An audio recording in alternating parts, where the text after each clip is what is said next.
Chosen one, have you ever wondered why life seems to delay your progress, only to unleash blessings at the most unexpected moment?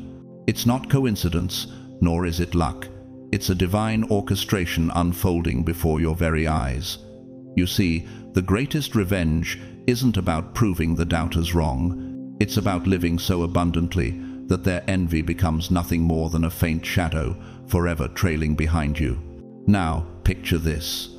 The same people who laughed at your struggles, who thought you'd never make it, are about to watch in awe as your life takes a sharp, unexpected turn. They believed you were stuck in scarcity, chained to mediocrity. But suddenly, wealth begins to surge into your life. Not just any wealth, this is swift, undeniable, life-changing prosperity, the kind that flips every script they wrote about you. They'll be the ones struggling to understand how the underdog they dismissed is now living the life they once mocked. But let's be clear, this isn't just about money. It's about the inner transformation that has prepared you for this moment. You have been divinely designed for this abundance, chosen for a purpose far greater than any temporary setback. You've felt the quiet whispers urging you to step into something bigger, something more powerful. And now, it's time for that vision to unfold. As you stand on the cusp of a new reality, ask yourself, are you truly prepared for this surge of wealth? Because what's coming isn't just a change in your bank balance, it's a monumental shift that will echo through every area of your life.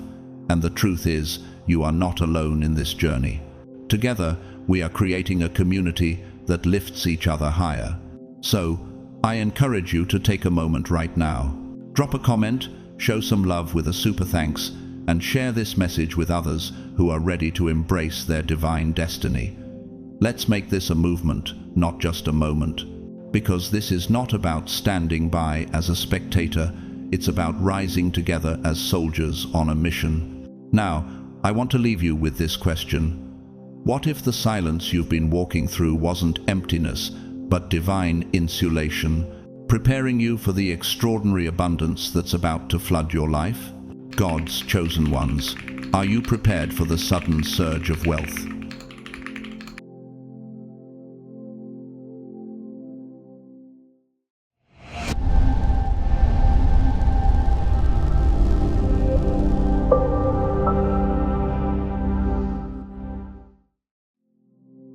When sudden wealth comes knocking on your door, it's not just a reward, it's a reckoning. It's a moment that will test everything you've built, everything you've endured, and everything you've become. The greatest punishment your enemies could ever face isn't watching you stay poor.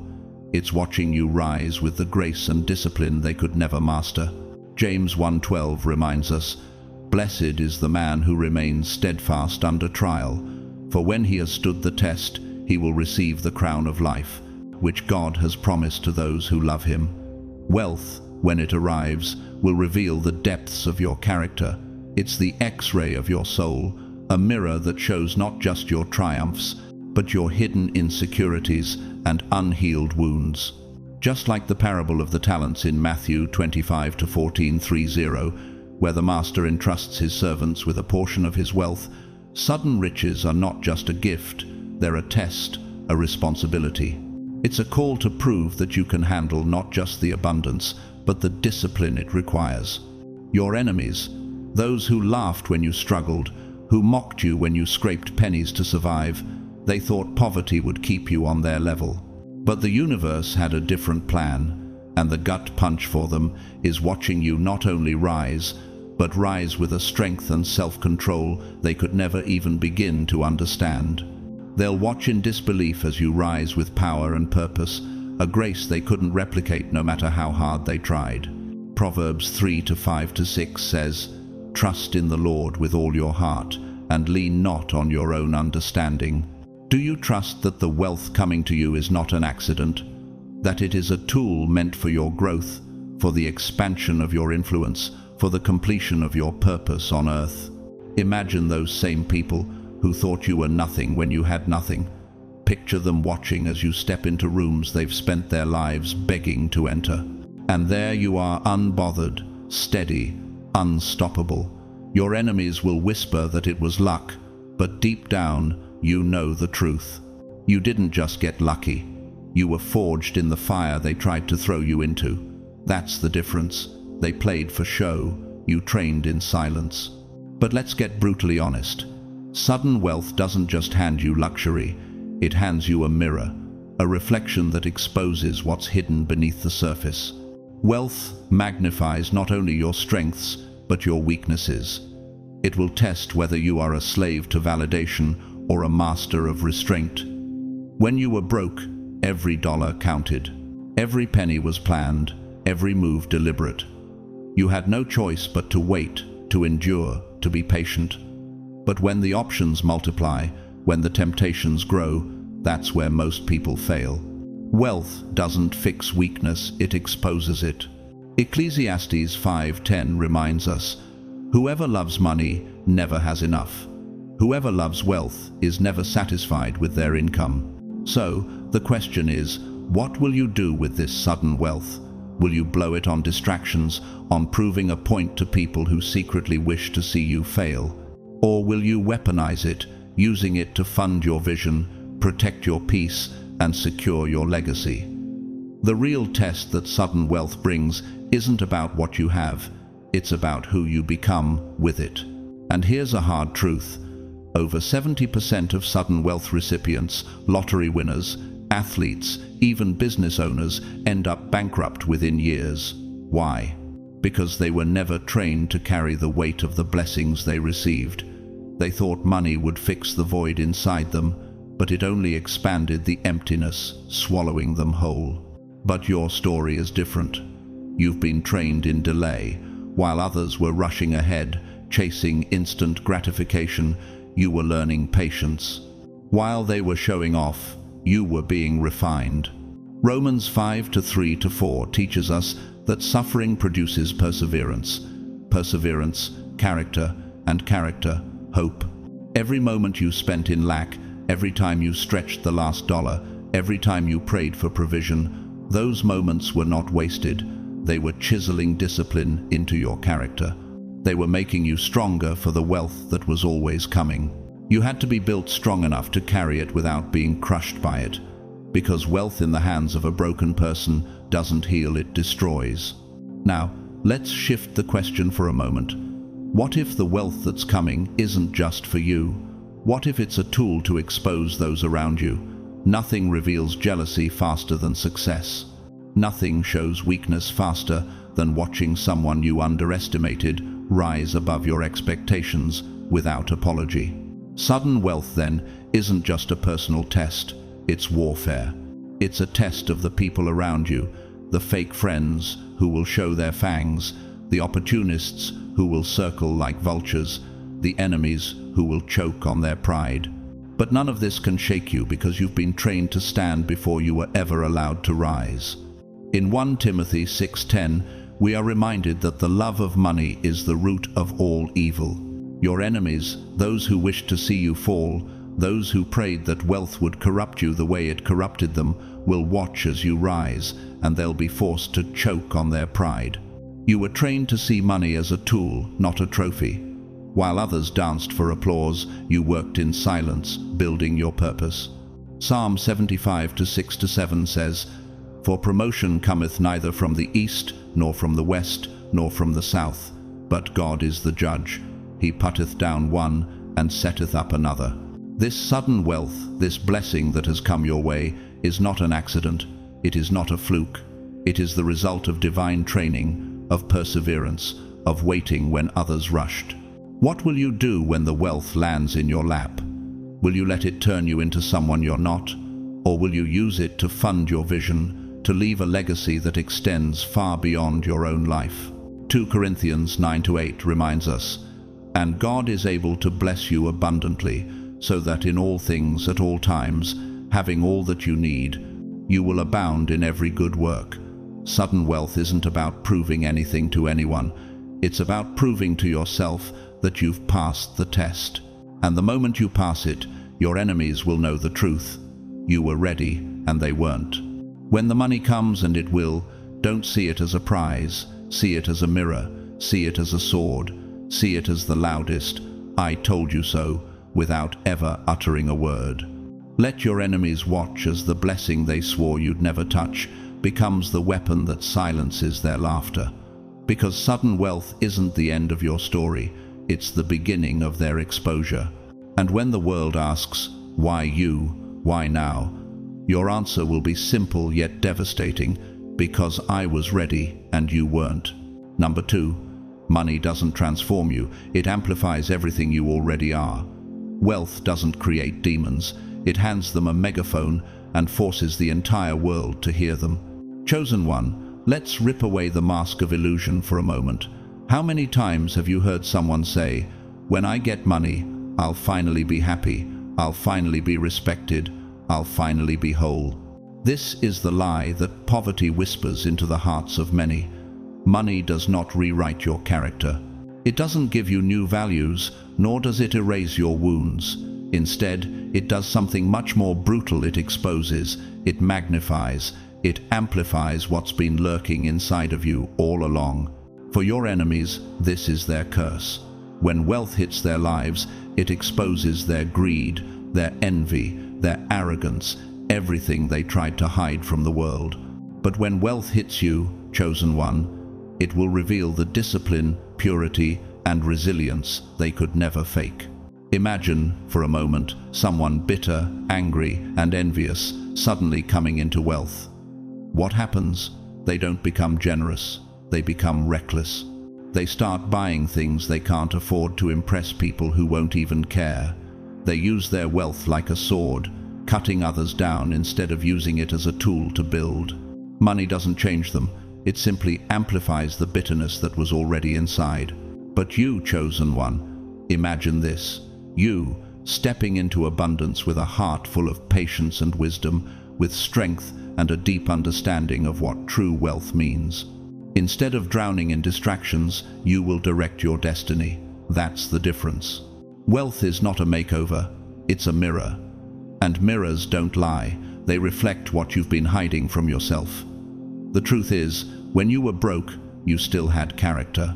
You had dreams, values, flaws, and habits, but no one could really see them because you didn't have the resources to act them out on a larger stage. Money is like a spotlight. It doesn't change the performance. It just makes it visible to the world. Proverbs 4:23 warns, "Above all else, guard your heart, for everything you do flows from it." The question is, what will wealth reveal about your heart? If you were insecure when you had nothing, sudden wealth will magnify your need for approval. If you were prideful in private, wealth will broadcast your pride to the world. And if you were power-hungry before, sudden wealth will turn you into a tyrant. That's why chosen ones go through the fire of delay. The universe refuses to give you the stage until you've mastered your script. And perhaps you're wondering, why did I have to wait so long? Why was my season of lack so drawn out? It wasn't punishment, it was preparation. Scarcity was your training ground. If you can't be faithful with little, you'll never be trusted with more. Every time you stretched a dollar, every time you made a sacrifice, every time you fought temptation in silence, you were proving that money wouldn't master you, you would master it. Your enemies, however, wasted their small beginnings on foolishness while you learned the value of stewardship in the shadows. Now, when sudden wealth hits, you'll use it to build, not to boast. Luke 16:10 says, "Whoever can be trusted with very little can also be trusted with much." The wealth you're about to receive isn't a cure, it's a magnifying glass. It magnifies your habits, your wounds, your flaws, and your strengths. Imagine someone saying, "Once I'm rich, I'll finally be disciplined." No. Discipline doesn't come from wealth. Wealth comes from discipline. If you think money will fix your unhappiness, you're wrong. Money is like a flashlight. It shines on your emptiness, your loneliness, your hidden struggles. 2 Corinthians 9-8 assures us, "And God is able to bless you abundantly, so that in all things, at all times, having all that you need, you will abound in every good work." Wealth doesn't heal the brokenness inside, it exposes it. This is why so many people crumble under the weight of sudden wealth. They mistook it for medicine. But wealth is not medicine, it's exposure. And that's why you were refined before you were rewarded. You were forced to deal with your wounds in the dark so that when the spotlight finally comes, you won't fall apart in front of the crowd. Now, picture yourself walking into sudden abundance. Your enemies are watching, expecting you to collapse under the weight, waiting for the slip, the scandal, the downfall. But instead, they see you steady. They see you wise. They see you generous but not gullible, confident but not arrogant. And that's the gut punch they can't recover from, because money corrupted them, but it crowned you. The difference between the chosen and the careless is simple. Wealth destroys the unprepared, but it defines the disciplined. So, let me address the thought that might be creeping into your mind. What if I mess it up? What if sudden wealth overwhelms me? Psalm 18:32 declares, "It is God who arms me with strength and keeps my way secure." Look at your history. Look at the years of scarcity you endured. The seasons you survived without help, without applause, without abundance. If you were faithful with little, then what makes you think you'll suddenly lose your footing now? The delay wasn't wasted time, it was proof of your ability to carry weight. Sudden wealth will not overwhelm you, it will simply reveal the strength you already built in silence. And here's the brutal truth your enemies hate most. Money is neutral.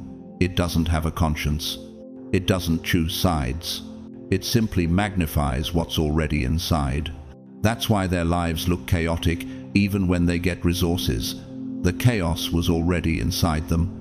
But you, chosen one, you've been molded, refined, purified.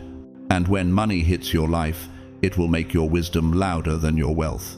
That's the part they can't stand. They can match your spending, but they can't match your peace. They can copy your style, but they can't copy your substance. Don't fall into the trap of thinking wealth will fix what's broken. It won't. It will reveal it. And that's your advantage. You didn't wait all these years to collapse under pressure. You waited so you could rise above it.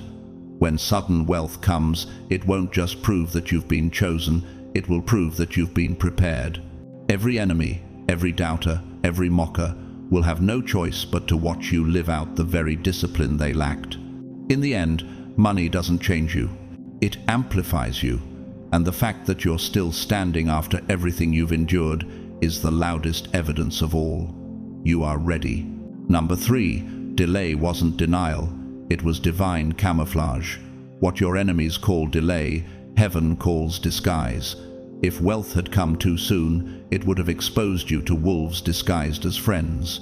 Chosen one. Let's strip away the illusion that delay is a form of punishment.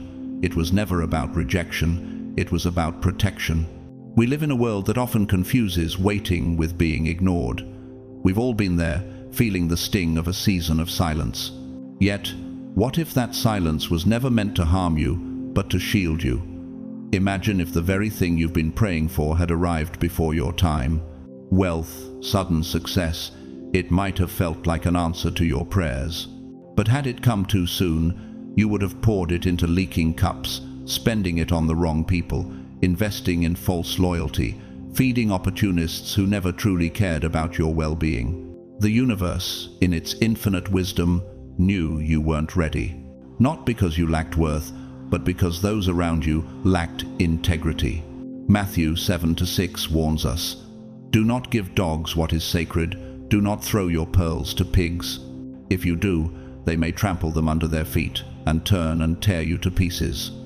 This is the truth about sudden wealth. It doesn't just attract luxury, it attracts leeches. It doesn't just bring comfort, it brings competitors. As soon as abundance enters your life, the masks begin to fall off.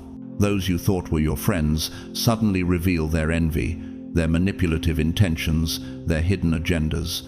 It's a bitter pill to swallow, but it's a necessary one. Now think about it. If wealth had come when you were still surrounded by the wrong people, what would have happened? Your wealth would have been drained by those who didn't understand its value. Proverbs 13:20 reminds us, "Walk with the wise and become wise, for a companion of fools suffers harm." The delay wasn't about withholding, It was about positioning you to recognize who was truly worthy of your trust. Time, in its silence, was your shield. It taught you to see the difference between those clapping for your success and those merely waiting to eat from it. Why did certain people leave? Why did doors close when you begged for them to stay open? These questions may have haunted you during your quiet moments, but there's a reason for it. The people who left, the doors that closed, they were never meant to walk with you into the new chapter. If they had remained, they would have drained you, holding you back from the destiny that was waiting for you. John 15:2 reminds us that He cuts off every branch in me that bears no fruit, while every branch that does bear fruit, He prunes, so that it will be even more fruitful. Solitude wasn't a curse, it was surgery. It was a divine pruning that prepared you for something greater. Betrayal stings deeply, but it's also the gift of clarity. It was part of your refining process. Without betrayal, you would have carried liabilities into your legacy. People weren't cut from your life because you weren't valuable. They were cut because they weren't trustworthy. Hebrews 12:11 says, "No discipline seems pleasant at the time, but painful. Later on, however, it produces a harvest of righteousness and peace for those who have been trained by it." The silence, the separation, the wounds, they weren't punishments, they were moments of spiritual and emotional surgery. Here's the question you might be wrestling with. Why me? Why so much silence? Psalm 27:14 tells us, "Wait for the Lord, be strong, and take heart and wait for the Lord." Chosen ones are not just entrusted with wealth, they are entrusted with generational influence. Influence can't be placed into reckless hands, not even yours from a few years ago. You weren't mature enough then to recognize manipulation. You weren't guarded enough to protect your own peace, but look at you now. The delay has made you wiser, more discerning, more grounded. You're no longer the person who would have been deceived by false promises. Now you are prepared to stand firm in the face of temptation and manipulation. So, when the wealth finally lands in your hands, take a moment to look around carefully. The ones still standing by your side are those who never needed your resources to validate your value. Luke 16:10 teaches, "Whoever can be trusted with very little can also be trusted with much." These are the people who are truly for you, who understand your purpose and who are aligned with your vision. That's the proof that delay wasn't cruelty. It was shielding. It was divine camouflage, designed to make sure that when you shine safely.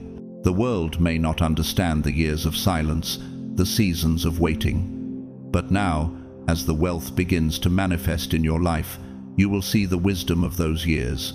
You will understand that the preparation was never wasted. It was a foundation being built beneath you, layer by layer, unseen by others, but deeply felt by you. And here's the ultimate lesson, the one that will resonate deeply in your heart. Your value was never in question. You've always been worthy, always had the capacity for greatness. But the timing was everything. Now that you've been refined, now that you've been prepared, the blessing can come. And when it does, no one can take it from you because you've already been prepared to receive it. Proverbs 4:23 says, "Above all else, guard your heart, for everything you do flows from it." The wealth that's coming isn't just material, it's a reflection of the work you've done on the inside. You've been shielded, disguised, hidden, not because you weren't ready, but because you were too valuable to be exposed too soon. So, rise, chosen one. The delay is over. Your time has come. Number 4, wealth isn't for flexing. It's ammunition for destiny. The loudest flex isn't a luxury car. It's building something so unshakable that your enemies choke every time they realize they can't tear it down. Chosen one, the wealth that's coming to you isn't just a random stroke of luck, nor is it a shiny prize meant to impress others. It is divine strategy. Comfort is not your mission, calling is. This financial breakthrough you're about to receive will not be handed to you just so you can post vacation selfies, drape yourself in designer labels, or silence doubters with surface-level stunts. That's small thinking. Chosen ones were never called to small assignments. What's coming is sacred currency, a fuel for impact, not decoration for your ego. Imagine this: a person wins money today, but they have no vision, no discipline, and no sense of purpose. Within months, it's gone. Burned on distractions, wasted on validation, spent on shallow performances that leave nothing behind but empty promises. That's the curse of wealth without assignment. But you, chosen one, you are different.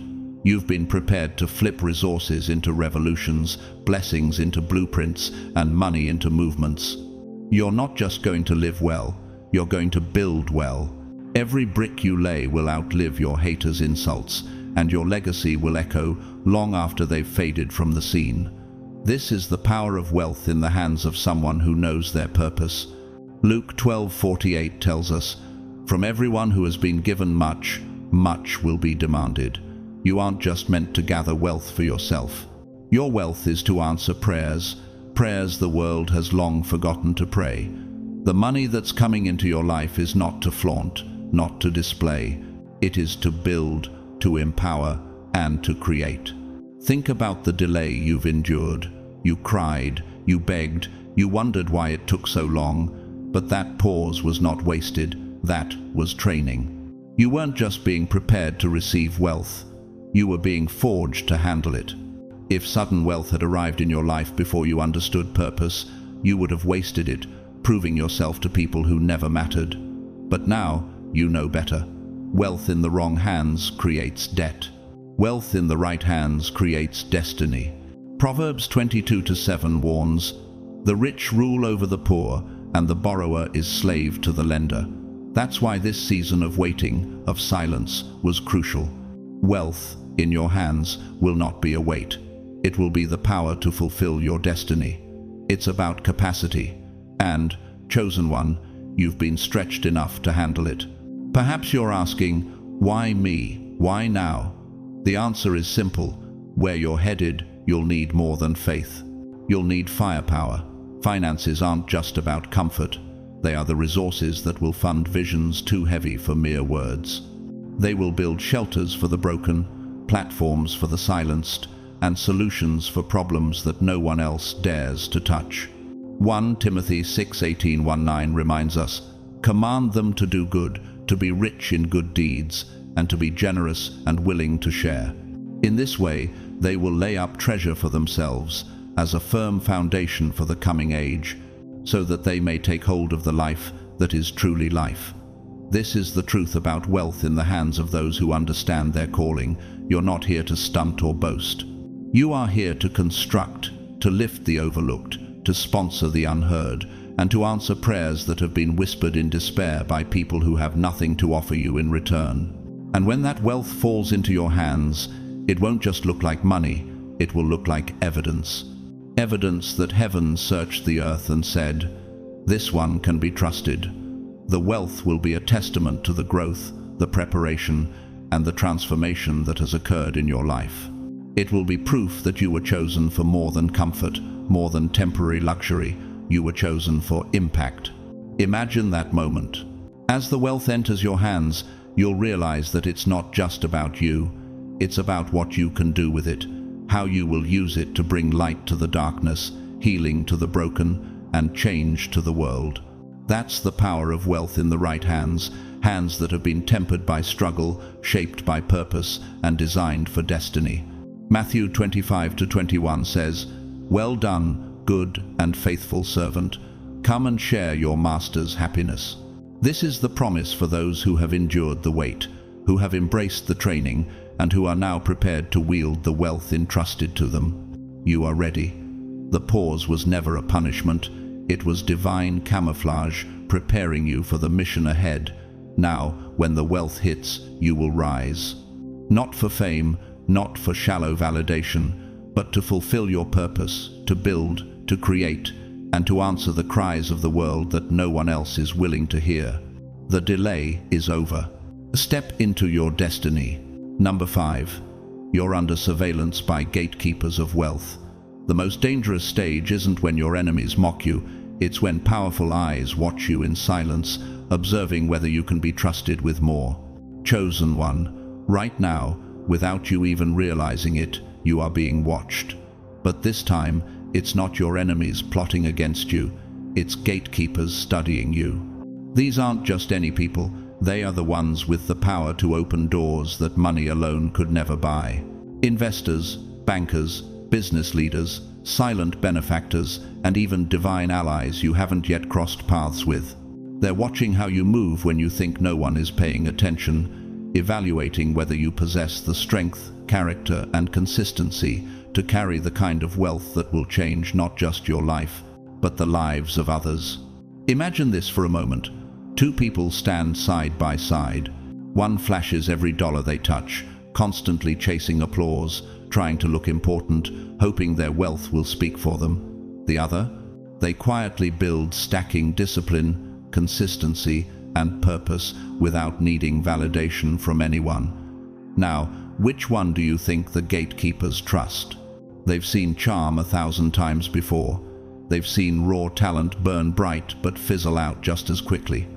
What they rarely see is spiritual maturity fused with financial humility. And that's why you stand out, chosen one. You're not just talented, you're tested. Money doesn't chase noise, it follows discipline. And discipline is what makes those silent, powerful gatekeepers take notice of you. Proverbs 12:1 says, "Whoever loves discipline loves knowledge, but whoever hates correction is stupid." This discipline is what sets you apart. It's not about flashy shows or empty promises. It's about steadfastness even when no one is looking. The real test is how you act in the shadows, away from the applause and the spotlight. And maybe you've been asking yourself, why haven't I been rewarded yet? Why do I feel unseen? Because this season isn't about applause, it's about examination. The gatekeepers aren't impressed by flash. They're studying your patience, they're watching your integrity. They want to know, can you stay ethical when the cameras are off? Can you keep building when no one claps? Can you stay generous when it costs you something? Proverbs 22:1 reminds us, "A good name is more desirable than great riches. To be esteemed is better than silver or gold." In this season of silence, you are building more than your wealth, you're building a reputation. Every action you take in silence is writing a testimony that speaks louder than any words ever could. You are proving your readiness, not through noise, but through your consistent choices, your unwavering values, and your deep commitment to your purpose. Let's be honest for a moment. Money is not waiting on your enemies. It's not waiting on luck. It's waiting on your readiness. The right eyes are closer than you think, and they're taking notes. Some of these eyes are positioned to fund your vision. Others are tied into systems that can accelerate your progress. And some are even being nudged spiritually, compelled to align with you not because you begged, but because you have proven your faithfulness in the shadows. While others performed for attention, you prepared in silence. While they sought validation, you built a foundation. And that's why, when your name rises, it will not be through force or noise. It will rise because you've been chosen. The gatekeepers are watching, waiting for the right moment to align with your destiny. Matthew 25:21 says, "His master replied, 'Well done, good and faithful servant. You have been faithful with a few things. I will put you in charge of many things.' Your faithfulness in the small things has been your training ground. The quiet consistency you've shown, the way you've stayed disciplined when no one was watching, has built the trust that will now open doors you could never open on your own. And when the time finally comes, and it will come, the wealth that lands in your lap will not feel random, it will feel earned, and you will know that it was earned in silence, in integrity, and in faith.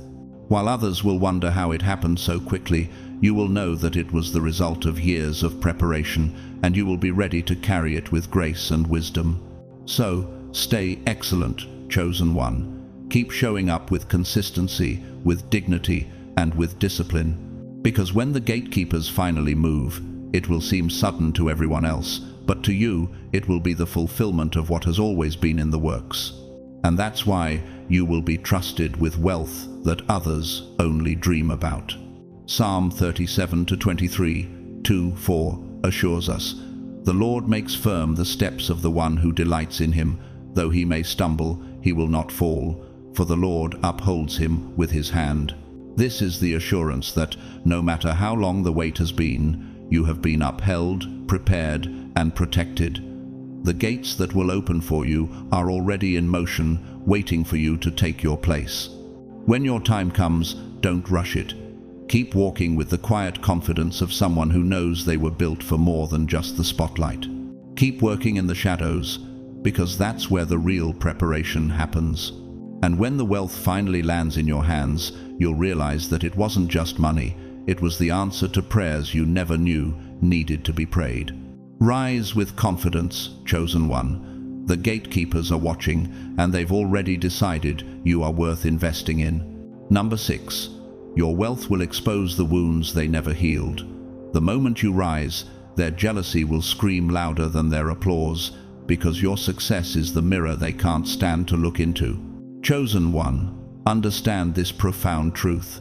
Sudden wealth doesn't just put a blessing in your hand, it shines a glaring spotlight on their unhealed wounds. Imagine the very people who once laughed at you when you struggled, who mocked your efforts behind closed doors, and who swore you'd never outgrow the shadows. These same people will be the ones who choke the hardest when you rise. Why? Because in their minds, you were supposed to stay beneath them. You were supposed to be the underdog forever, the one they could measure themselves against to feel superior. Isaiah 41:10 offers solace. "So do not fear, for I am with you. Do not be dismayed, for I am your God. I will strengthen you and help you. I will uphold you with my righteous right hand." But when your elevation flips the script, it shakes the control they thought they had over the story. They believed they could define you, limit your growth, but now that you're rising, it disrupts their carefully crafted narrative, and that is where their true discomfort begins. Imagine this for a moment. Someone who once looked down on you now sees you walking into rooms they couldn't buy their way into, sitting at tables they can only dream of. They scroll through your progress in disbelief, searching for cracks to comfort themselves. "It's luck," they whisper. "It's cheating. It won't last." But what really eats them alive is knowing that your breakthrough didn't come through shortcuts. It came through nights they slept while you sacrificed, through seasons they wasted while you trained, through choices they avoided while you endured. That truth is unbearable to an unhealed heart. Your wealth isn't their problem, it's the reflection it forces them to face. Suddenly, they have to confront the fact that you outgrew them. Their envy, their pride, their inability to evolve has led them to a place where they can no longer ignore your success. James 1:12 says, "Blessed is the one who perseveres under trial, because having stood the test, that person will receive the crown of life that the Lord has promised to those who love him." You didn't get here by chance, you earned it.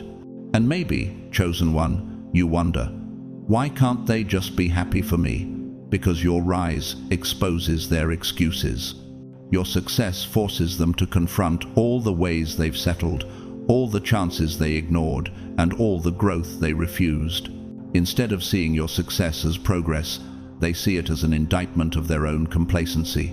It highlights the ways they fell short, the opportunities they missed, and the pain they refused to confront. Romans 8:28 assures us, "And we know that in all things God works for the good of those who love him, who have been called according to his purpose." Every step you take forward, every level you climb, reminds them of their wasted years.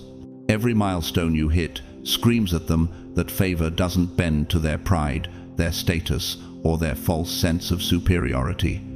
Favor bows only to purpose, and you were chosen.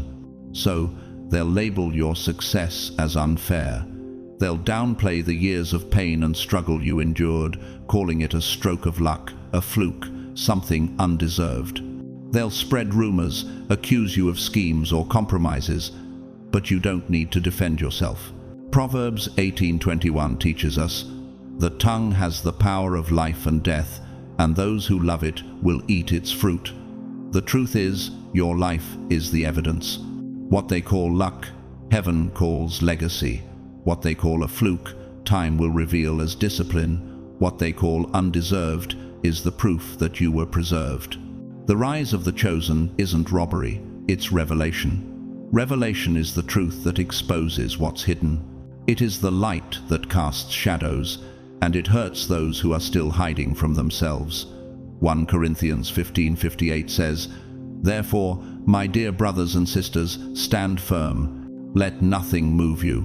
Always give yourselves fully to the work of the Lord, because you know that your labor in the Lord is not in vain." Let them talk, chosen one. Their gossip is proof that the wealth worked. It exposed them for who they truly are. Your job isn't to convince them. Your job is to keep building, to keep growing, to keep moving forward. Your glow doesn't need their approval. It's already stamped with purpose. You've been forged in fire, and now you'll shine like gold. The wealth that comes into your life isn't just money. It is purpose manifested. It is the crown of your resilience, the reward for your struggle, and the fulfillment of your divine calling. Your success isn't a mistake. It's a divine declaration that you were chosen for this moment. Proverbs 4:7 tells us, "The beginning of wisdom is this: get wisdom. Though it cost all you have, get understanding." Your wealth is not just financial, it is spiritual. It is the wisdom that has been bestowed upon you, and it will continue to serve as a light for others as you move forward in your journey. So, rise with courage. Let the world see your brilliance. The enemies who doubted you, they can't stop you now. You have already proven that your success wasn't an accident. It was earned with faith, integrity, and divine purpose. Number 7. The price of wealth is silence. It forces you to walk through a quiet that is deeper than you could have imagined. Elevation doesn't just take you higher, it strips the noise away until you hear who's real and who was only clapping for the access. Chosen one. Sudden wealth comes with a hidden price tag, and it's not just taxes or responsibilities, it's isolation. People love to glamorize success, but few dare to speak of the silence that often follows it. As your influence expands, so does your solitude. The higher you climb, the quieter the world becomes. And here's the truth: you didn't change, the people around you did. Money doesn't just fill your bank account, it exposes the expectations festering in people's hearts.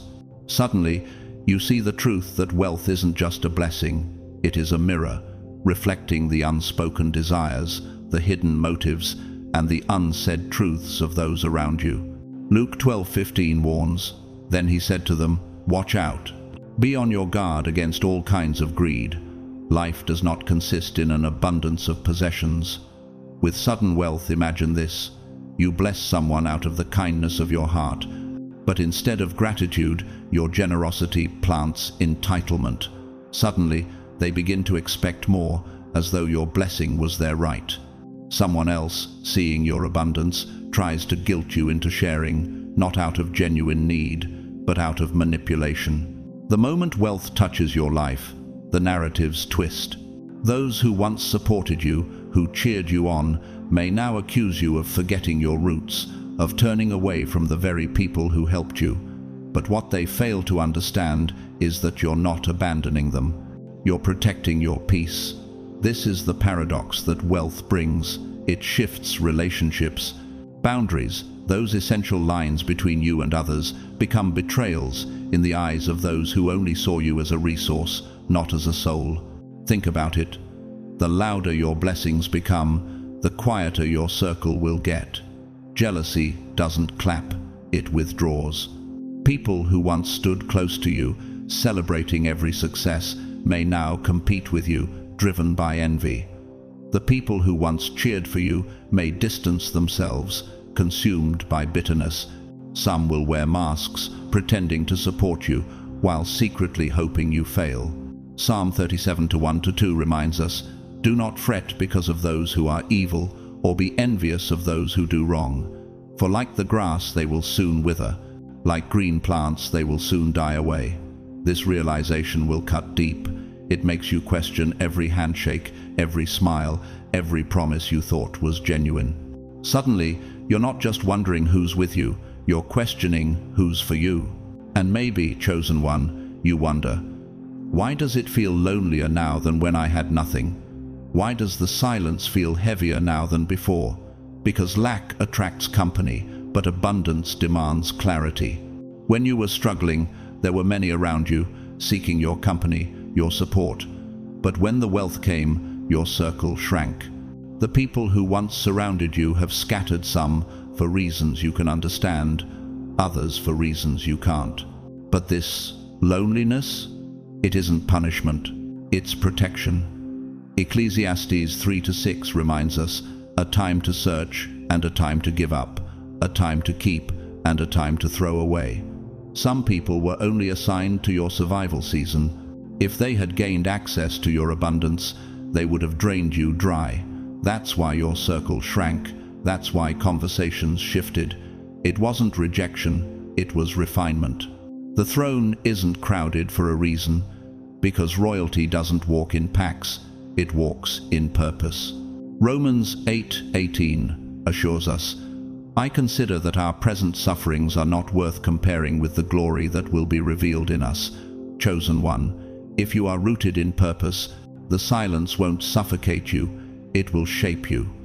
Isolation becomes insulation, sharpening your discernment and fortifying your spirit. The truth is simple, not everyone can walk with royalty. Some people are only meant to watch from a distance, and that's okay. The more you rise, the clearer the view for those who remain on the ground. You see, solitude was never your downfall, it was your crown. Like a diamond buried in the earth, your true worth and brilliance had to be shaped and polished through pressure and time. And when others stand back and watch, your glow will serve as a reminder of this powerful truth. Purpose is what defines you, not the company you keep. Let them talk, chosen one. Let them spread rumors. Let them gossip. Their whispers are proof that the wealth worked. It's proof that you've stepped into the very space they cannot access. And it's proof that your journey isn't just about the destination, but about the lessons you've learned along the way. Remember, Proverbs 4:23 tells us, above all else, guard your heart, for everything you do flows from it. Your wealth is not just a blessing, it's a testimony. And when the world tries to diminish it, your job isn't to defend yourself. Your job is to keep building, keep moving forward, and don't let their doubts pull you back. Your glow doesn't need their approval. It already has purpose stamped all over it. Number 8. Beware the golden handcuffs. Not every deal is divine. The enemy doesn't come waving red flags. He comes offering contracts with golden pens, knowing that once you sign, the chains won't even rattle. Chosen one, sudden wealth is a magnet. It pulls blessings, but it also pulls traps. The most dangerous offers won't come looking like scams. No, they'll arrive polished, professional, wrapped in once-in-a-lifetime language. Partnerships, investments, collaborations on paper, they'll seem perfect. But here's the cold reality. Not every investor is heaven-sent. Some are hell-signed. Imagine this. You're handed a contract that promises fast success, massive exposure, and guaranteed returns. The numbers dazzle, the presentation sparkles. Everything looks airtight, bulletproof. But what you can't see on the surface is the rot underneath, the hidden agenda, the compromises buried in the fine print, the slow erosion of your freedom. By the time you realize it, you're no longer building your vision, you're fueling theirs. Psalm 1:1 reminds us, blessed is the one who does not walk in step with the wicked, or stand in the way that sinners take, or sit in the company of mockers. This verse speaks to the subtlety of temptation, of the slow poison that creeps in disguised as opportunity. What looks like a golden opportunity might just be a golden handcuff waiting to trap you. That's not business, chosen one. That's bondage. Every counterfeit blessing comes wrapped in opportunity, but the price tag is your integrity. The enemy is strategic. He knows he can't block what's coming for you. Instead, he tries to contaminate it. He sends people who mirror your language, echo your vision, even stroke your ego. They'll look like allies, but operate like assassins. They won't show you chains, they'll offer handshakes. James 1:12 teaches, "Blessed is the one who perseveres under trial, because, having stood the test, that person will receive the crown of life that the Lord has promised to those who love him." But the tests we face don't always come as obvious trials. Sometimes they come dressed in riches, in opportunities, in the lure of fame or success. The challenge is discerning what's a true blessing and what's a trap in disguise. Once you agree to the deal, it won't be lawyers who can free you. It will take spiritual deliverance, because these aren't just business deals. They are contracts designed to drain your mission of its purity. They are attempts to dilute the purpose you've been called to fulfill. You might be asking yourself, how do I know which offers are safe? The answer lies in discernment. Numbers alone won't guide you. The surface won't tell you everything. You must look beyond what's visible. Ask yourself, who is funding it? What spirit are they tied to? What's the real cost 10 years from now? Proverbs 3-5-6 counsels. Trust in the Lord with all your heart, and lean not on your own understanding. In all your ways submit to him, and he will make your paths straight. In this context, trust in the Lord is your guide in discerning true opportunities from false ones. Discernment is the key that unlocks the truth behind every shiny promise. Look at the people offering the deal, not just their credentials, but their spirit. What drives them? What do they stand for? Some partners will fund you publicly but strip you privately. Some platforms will boost your name but silence your message. And here's the truth. If a deal requires you to shrink your purpose or compromise your calling, it's not an opportunity, it's ensnarement. Matthew 16:26 says, "What good will it be for someone to gain the whole world, yet forfeit their soul?" A real blessing doesn't demand your soul, it multiplies your mission. This is why you must guard your wealth like a fortress. Pray before you sign. Test the spirit behind the offer. Don't be afraid to walk away from what looks shiny but feels wrong. Wealth with bondage isn't a blessing, it's slavery in disguise. Isaiah 55:2 warns, "Why spend money on what is not bread, and your labor on what does not satisfy?" This is a call to examine where your wealth is directed. If your wealth is being used for shallow, fleeting pursuits, it will never truly satisfy. But if you use it to build, to empower, to serve your true purpose, it will multiply, blessing you and others in ways you can't yet imagine. And chosen one, you weren't prepared all these years just to be bought out by the very darkness you were born to defeat. The preparation, the trials, the silent sacrifices you've made have been to equip you for what lies ahead. You have a divine calling that no golden contract, no flashy offer can derail if you remain rooted in purpose. Here's the profound lesson. Not all that glitters is gold, and not all opportunities are divine. The enemy's most powerful trick is to disguise a trap in a beautiful package so alluring, so promising. But if it costs you your peace, your integrity, or your purpose, it's not a blessing. It's a golden handcuff meant to bind you in ways you cannot yet see. So, stay vigilant, chosen one. Keep your eyes wide open, your heart grounded, and your spirit in tune with your purpose. The world will offer you plenty of opportunities, but the right ones will always align with your true calling. If it feels wrong, if it pulls you away from your mission, walk away with confidence, knowing that your true blessings will come in God's time, not man's tricks. Number 9. The first million isn't a trophy, it's the trumpet of war. Your first million isn't applause, it's an alarm bell that tells every hidden enemy they've crossed the line we swore they'd never cross. Chosen one, most people fantasize about that first million, imagining it as a finish line, as if the struggle ends the moment their account balance hits 7 digits. But for you, it's not an ending. It's a doorway.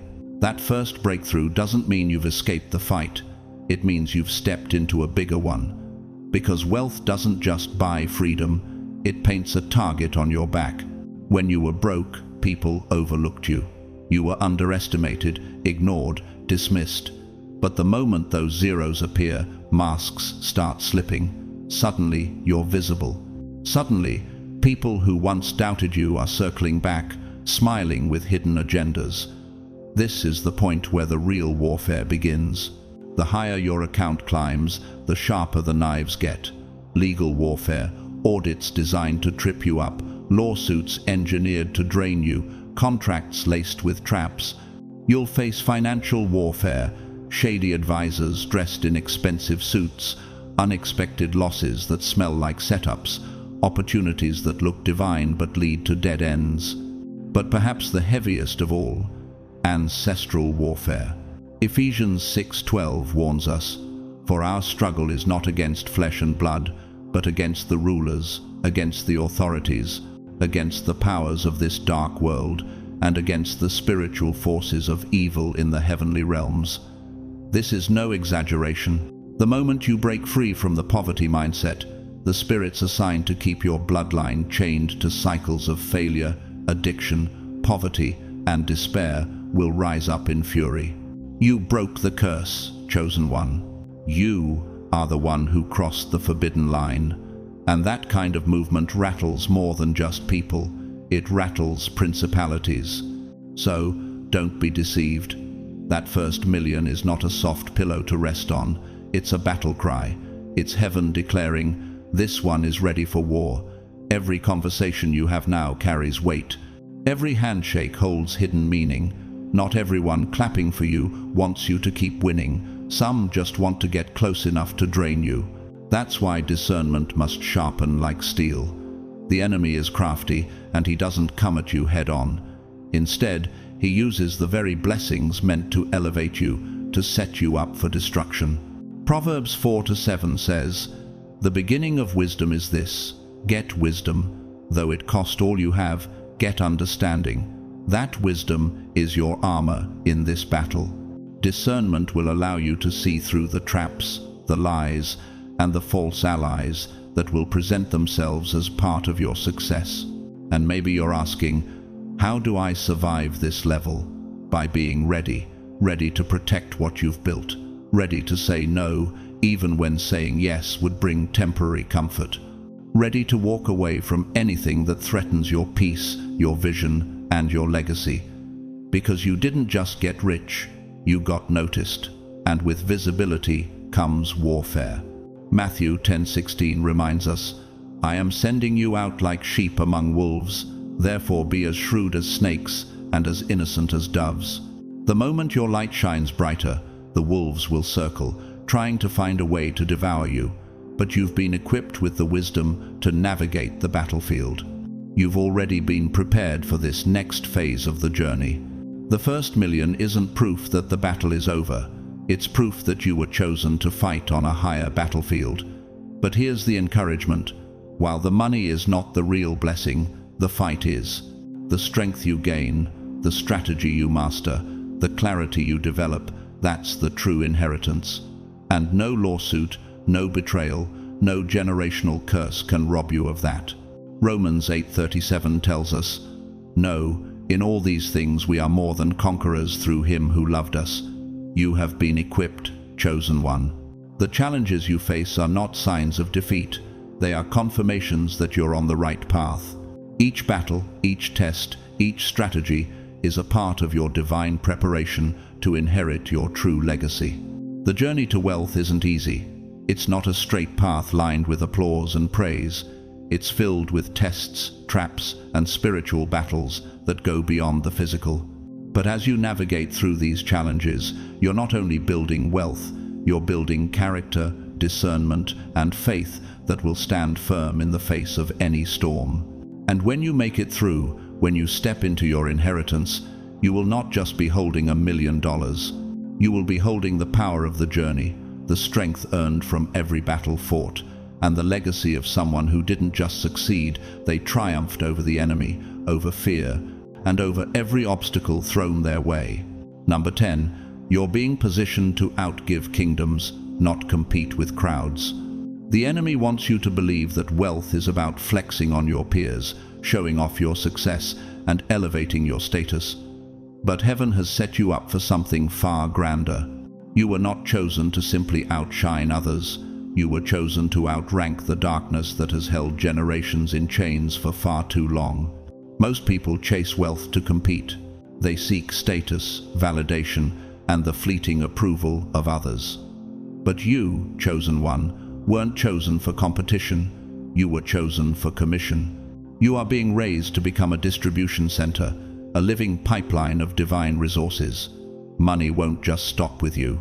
It will flow through you, multiplying into movements, revivals, and legacies that echo far beyond your name. Your wealth is not meant to serve your ego, it's meant to serve your purpose. Imagine this. A government with all its power can pour billions into a cause, yet it can still miss the one soul who has been praying in silence for a breakthrough. But you, chosen one, your one act of generosity, your one moment of divine obedience, can spark a movement, light a fire, and rewrite a bloodline. That's the kind of reach you're being positioned for. Your wealth won't just build mansions and buy luxury. It will rebuild broken communities, rescue hidden talents, and fund under-resourced voices. It will dismantle systems designed to keep people bound. This is not about status or fame, it's about reach. Proverbs 11:24-5 tells us, "One person gives freely, yet gains even more. Another withholds unduly, but comes to poverty." A generous person will prosper. Whoever refreshes others will be refreshed. The heaviest warfare comes before the heaviest responsibility. Hell knows that your generosity will undo what it worked for centuries to build. That's why the battle has been so relentless.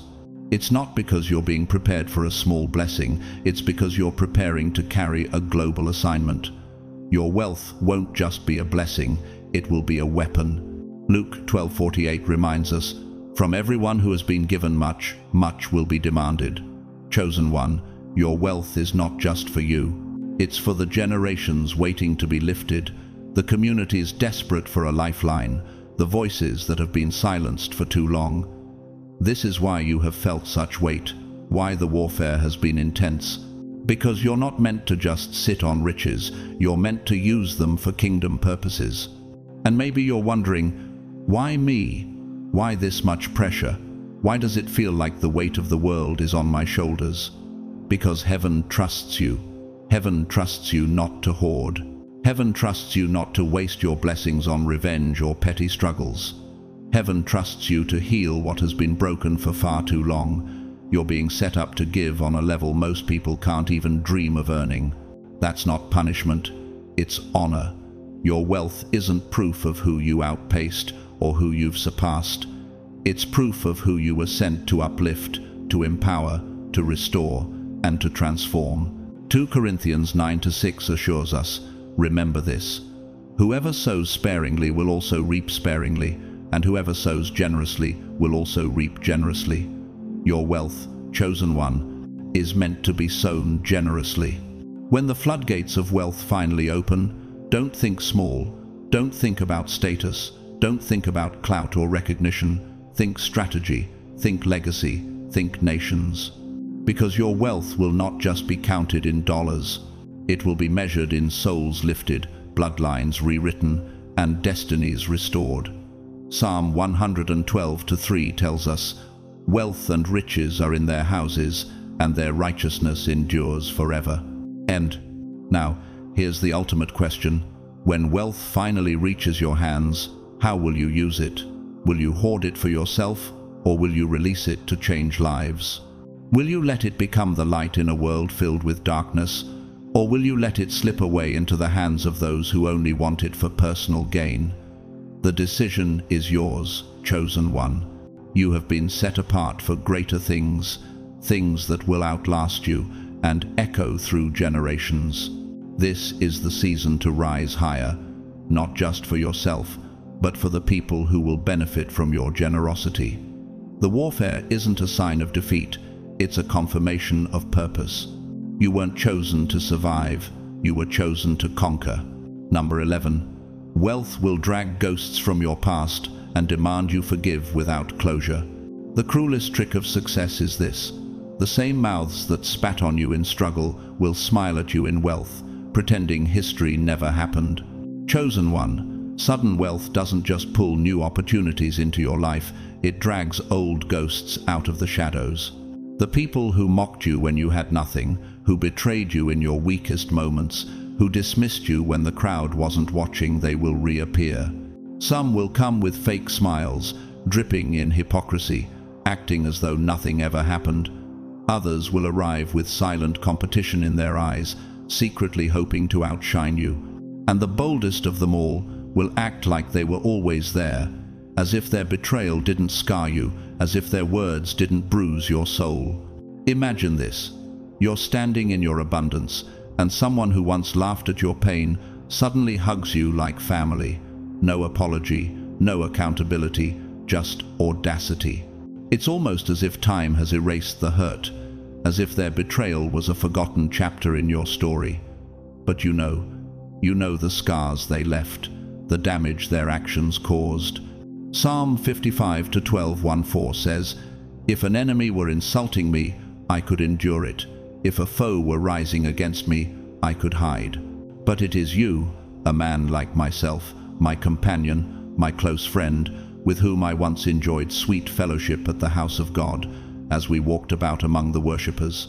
This verse resonates deeply, for it reminds us that betrayal is most painful when it comes from those we once trusted, those we thought were allies. Their reappearance is not just an emotional test, it's a spiritual test. Some will even try to rewrite your story, taking credit for your growth, claiming they always believed in you. And in those moments, your ego will whisper, "Flex, show them who you are now. Make them feel it." But here's the brutal truth: revenge is too cheap for royalty. You were not chosen to flex on the past, you were chosen to transcend it. Matthew 5:44 teaches us, "But I tell you, love your enemies and pray for those who persecute you." This wisdom is not just a moral ideal, it is the pathway to true freedom. Forgiveness isn't weakness, it's the wealthiest form of strength because it frees you from debts no money can pay. Wealth, in its truest sense, isn't about accumulating riches, it's about the freedom to release bitterness, to let go of the poison that once held your spirit captive. And maybe you're asking yourself, why should I forgive someone who never gave me closure? The answer is simple: because closure is a luxury you may never get. Some people will never say sorry. Some will never admit the damage they caused. And if you wait for them to validate your healing, you'll stay hostage to resentment. Forgiveness isn't about letting them off the hook, it's about unhooking yourself from the bitterness that chains your spirit. Colossians 3:13 says, "Bear with each other and forgive one another if any of you has a grievance against someone. Forgive as the Lord forgave you." This isn't just about forgiving others, it's about giving yourself the freedom to heal, to live beyond the wounds of the past. Because while wealth gives you choices, one of the greatest choices you'll ever face is this: punish or release. Clap back or walk past. Prove them wrong or live so right that proving becomes unnecessary.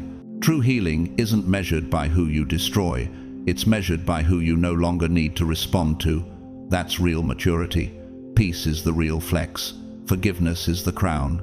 James 1-5 tells us, "If any of you lacks wisdom, let him ask of God, who gives to all liberally and without reproach, and it will be given to him."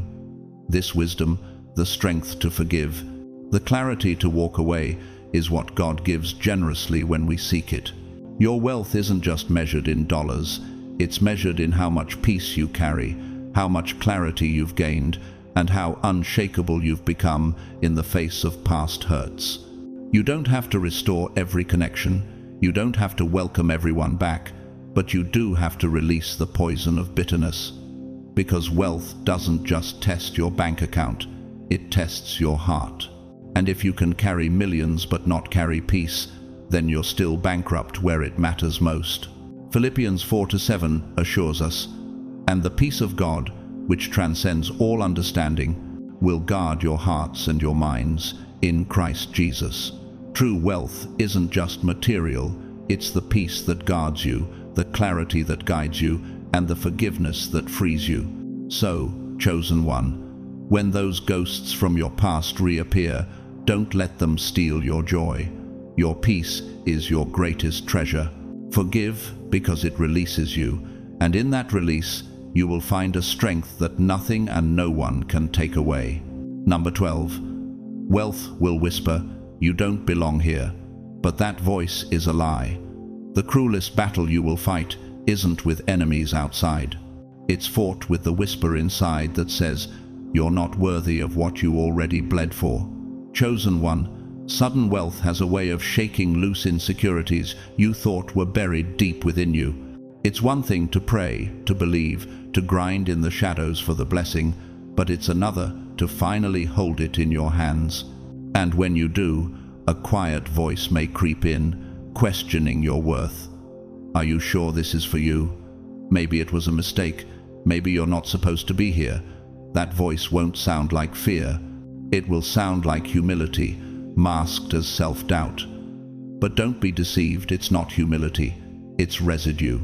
It's the leftover weight of all the years you were overlooked, underestimated, and pushed aside. Imagine this. You're standing in abundance, but your mind is still stuck in survival mode. You check your account, see the commas, yet feel the same fear of running out. You walk into rooms your sacrifice earned, but you shrink like an outsider, waiting to be exposed. You might even feel guilty for having more while others still struggle, as if your rise is somehow robbery. This is the very essence of imposter syndrome. It pulls you back into cages you've already broken free from. 1 Corinthians 10:13 says, "No temptation has overtaken you except what is common to mankind, and God is faithful. He will not let you be tempted beyond what you can bear." Imposter syndrome is the ghost of your old life, trying to convince you that the throne you built is borrowed, that you don't deserve it. But remember, God didn't bless you by accident. This journey was intentional. You were appointed, not randomly selected. Imposter syndrome will try to sell you the lie that this was luck, that one mistake will strip it all away. But heaven doesn't hand out generational assignments by accident. Every trial, every betrayal, every hidden season you endured was the curriculum that trained you. You didn't skip any steps, you survived them. And that's why this wealth landed in your hands, not theirs. You're not an imposter. You are the evidence that preparation in silence always roars the loudest in public. The preparation wasn't loud, but it was legitimate.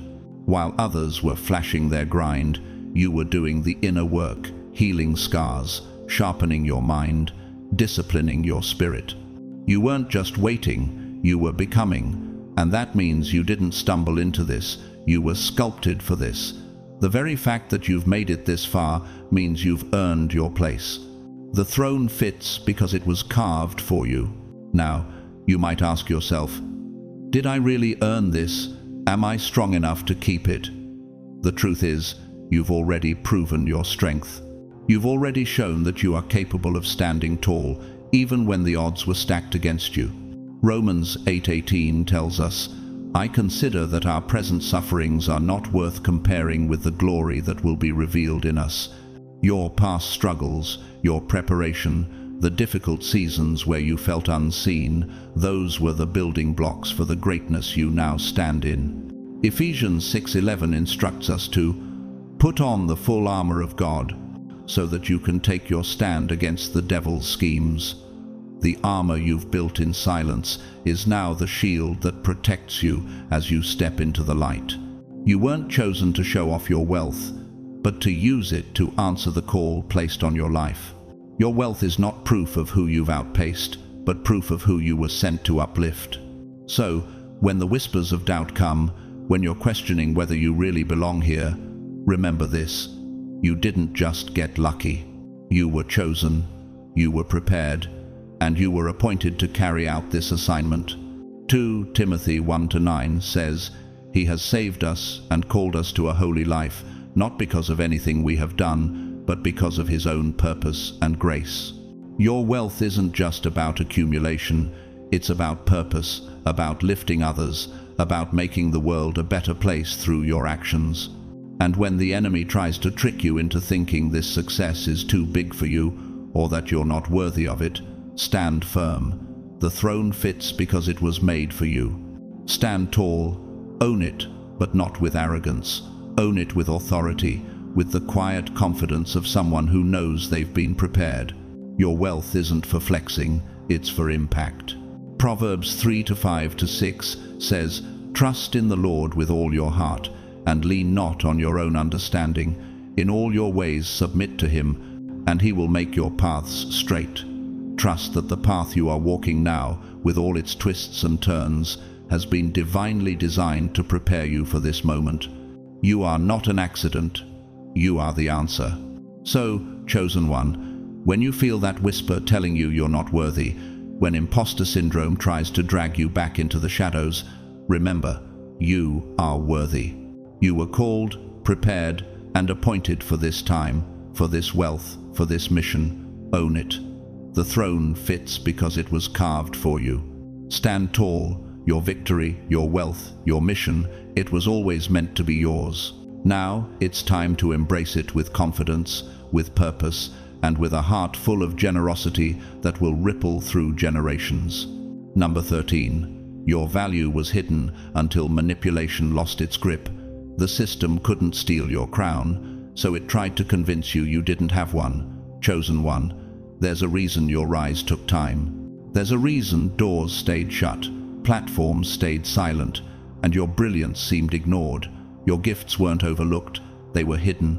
You weren't delayed as punishment, you were camouflaged for protection.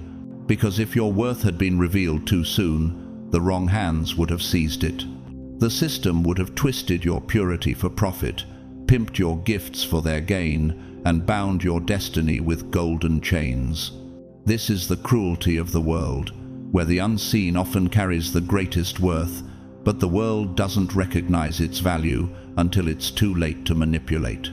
Imagine a rare diamond pulled from the earth too early, cut, sold, and passed around, never realizing its true brilliance. That diamond could have been reduced to just another trinket, serving the interests of the highest bidder. But when a diamond is preserved, refined, and revealed at the right time, it becomes priceless. This was you.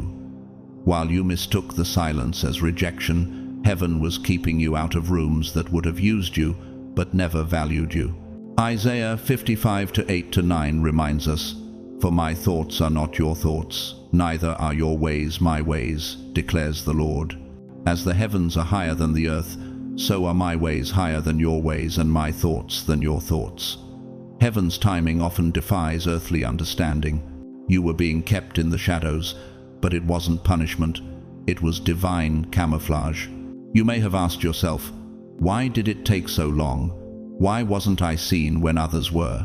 The truth is, you were being shielded, protected from circles that only clap when they control, preserved from systems that would have cashed in on your naivety, hidden until you healed enough to resist manipulation, until you grew strong enough to walk away from shiny traps disguised as opportunity. Your waiting wasn't wasted, it was weaponized. Proverbs 3:5-6 tells us, "Trust in the Lord with all your heart, and lean not on your own understanding. In all your ways submit to him, and he will make your paths straight." This was not the delay of rejection, it was the delay of divine preservation. Heaven was orchestrating the timing, guarding you until you were prepared to handle what was coming, and until you were strong enough to claim your crown with integrity, purpose, and power. Now, the timing has shifted. The same systems that once ignored you will be forced to acknowledge you, but this time they can't buy you. You're no longer for sale. Matthew 6:19-1 warns, "Do not store up for yourselves treasures on earth, where moths and vermin destroy, and where thieves break in and steal. But store up for yourselves treasures in heaven, where moths and vermin do not destroy, and where thieves do not break in and steal. For where your treasure is, there your heart will be also." This is the power of what you now hold, a wealth that can't be stolen. It's not just about the material, it's about the legacy you are now ready to build. You've been stripped of the need to please, refined, past the hunger for validation, and trained to recognize the stench of counterfeit favor. That's why this wealth is different. It's not falling into desperate hands, it's falling into disciplined hands, not greedy hands, but trusted ones, hands that can't be bribed, bought, or broken. When wealth lands in the wrong hands, it becomes a leash, but when it lands in yours, it becomes liberation. Romans 8:17-1-8 tells us, "Now if we are children, then we are heirs, heirs of God and co-heirs with Christ, if indeed we share in his sufferings, in order that we may also share in his glory." I consider that our present sufferings are not worth comparing with the glory that will be revealed in us. This wealth is not just a blessing, it's your inheritance, the manifestation of the preparation that you endured. The suffering was part of the refinement process. The delay was part of the process that now positions you to be trusted with something much greater. This abundance won't slip away because it isn't luck, it's alignment, it isn't hype, it's heritage, and that's why it's irreversible. What's about to unfold isn't just money, it's a declaration, a warning shot to the system. This one cannot be owned.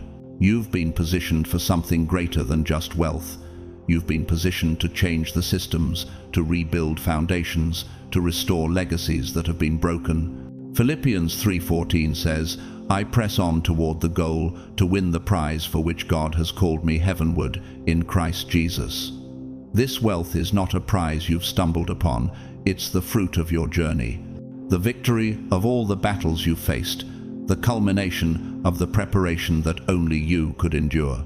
Chosen one, you're not just stepping into wealth, you're stepping into your calling. This is your moment. The crown you were given is not one that will be stolen by anyone. It's one that fits because it was carved for you. Stand tall, own it, you've earned it. As we come to the close of this journey, chosen one, reflect for a moment on the gravity of the question that has been at the heart of this entire conversation. Are you prepared for the sudden surge of wealth? We've explored the hidden truths, the battles fought in silence, the divine timing that has kept you out of the public eye until now. We've acknowledged the weight of wealth, how it brings with it not only blessings but also deep responsibility. But more importantly, we've uncovered a deeper truth. The wealth you're destined for is not just material, it's a wealth that touches your heart, your spirit, and your purpose. It's a wealth that has been carefully cultivated through years of unseen struggle, through battles fought in the shadows, and through the inner preparation that no one else may have seen. Your rise has not been a mistake. It has been a divine process, orchestrated by the hand of God, molding you into the person capable of handling this gift. It wasn't the luck of the draw, nor was it random chance, it was purpose. And that purpose has been shaping you to be a vessel of transformation, not just for yourself, but for those around you, and for generations to come. But let me ask you, are you truly ready to step into this next level? Because wealth isn't just a prize, it's a tool that, in the right hands, has the power to transform lives, uplift entire communities, and even shift the very systems of oppression that have held so many people down for generations. This wealth, your wealth, isn't about just accumulating riches. It's about using that abundance to change the world, to make the impact you were destined to make, and to leave a legacy that will echo through time. Wealth, however, doesn't come without its tests. As we discussed, sudden wealth often brings with it a struggle against old ghosts, insecurities, and imposter syndrome. The voices that once told you that you weren't enough will try to rise again. But now, with the wisdom, strength, and clarity you've gained, you'll be able to silence those voices with confidence. Your preparation has been your shield, and now it's time to use that armor to walk confidently into the next phase of your journey. Remember, you were not called to flex on the past, to prove others wrong, or to shine for your own glory. You were called to transcend it. Your wealth is not about ego or validation, it is about service. It is about building legacies, communities, dreams, and futures that will continue to thrive long after you're gone. This is your divine assignment. And with that assignment comes a responsibility. A responsibility to use your wealth wisely, to be generous, to uplift, and to break the chains of oppression that others have suffered for too long. Your wealth isn't just for you. It's for your family, for those who've been overlooked, and for those who need you to be a beacon of hope. But what do you do now as you stand on the precipice of this next chapter? How do you prepare for the sudden surge of wealth that is coming your way? The first step is simple. Embrace your role. Embrace the purpose that is already within you. Step into it with courage and clarity. Know that this moment is not a random stroke of luck. It is the culmination of years of preparation, sacrifice, and growth. And as you continue this journey, I invite you to join us on this channel. If this message has resonated with you, if it has stirred something within your soul, I encourage you to like, share, comment, and subscribe to continue walking this path of purpose and abundance together. Your journey is just beginning, and by engaging with this community, you'll find strength in numbers and encouragement from others who share in this divine calling. Whether or not you've supported through Super Thanks, I want to express my heartfelt gratitude for being part of this experience. Your engagement is a testimony that you are ready for the blessings that are to come. Lastly, as you move forward, I speak these words of blessing over you. May your path be filled with wisdom, your heart filled with peace, and your hands filled with the abundance that you've worked so tirelessly to prepare for. May you not just receive wealth, but may you use it to create a lasting legacy. May you stand strong against the forces that try to keep you down, and may your light shine so brightly that it becomes a beacon for others to follow. You are chosen, and the best is yet to come.